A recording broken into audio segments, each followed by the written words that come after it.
Hi friends, இன்னைக்கு நம்ம வீடியோவில் என்ன பார்க்க போறோம்னா பல்வேறு நோய்களுக்கு தீர்வாக அமையிறது முருங்கைக்கீரை தாங்க.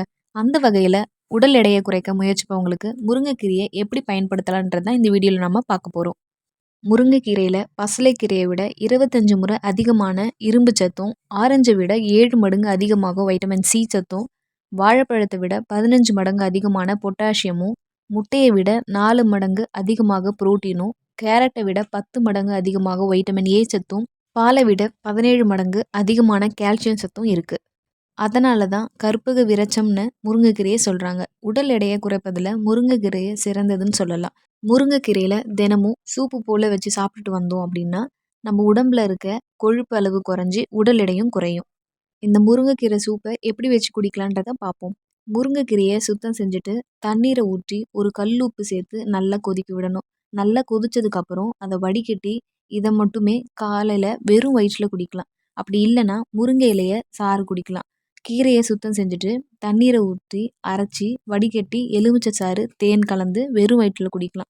ஆனால் இந்த சாறை தொடர்ந்து 7 நாளுக்கு நம்ம குடிச்ச பிறகு இடைவேளை விட்டு குடிக்கணும்.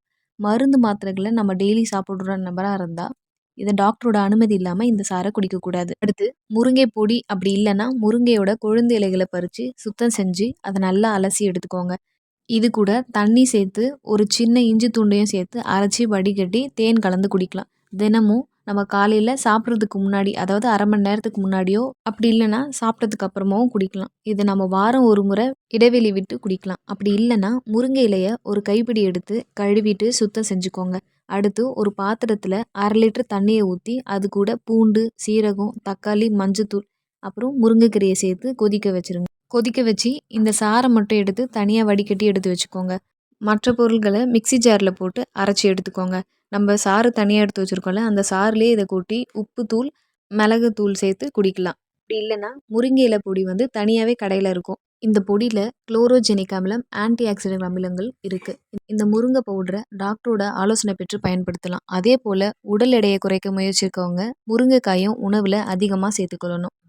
இதுவரை நம்ம வீடியோவில் முருங்கை இலையில் இருக்க சத்துக்களையும் உடல் எடையை குறைக்க இந்த முருங்கை இலையை எப்படி பயன்படுத்தணுன்றதையும் இந்த வீடியோவில் நம்ம பார்த்தோம். இந்த வீடியோ உங்களுக்கு பயனுள்ளதாக இருக்கும் நம்புகிறேன். பிடிச்சிருந்தால் லைக் பண்ணுங்கள், ஷேர் பண்ணுங்கள், கமெண்ட் பண்ணுங்கள். மறக்காமல் சப்ஸ்கிரைப் பண்ணுங்கள். இதே மாதிரி அடுத்த வீடியோவில் சந்திப்போம். நன்றி.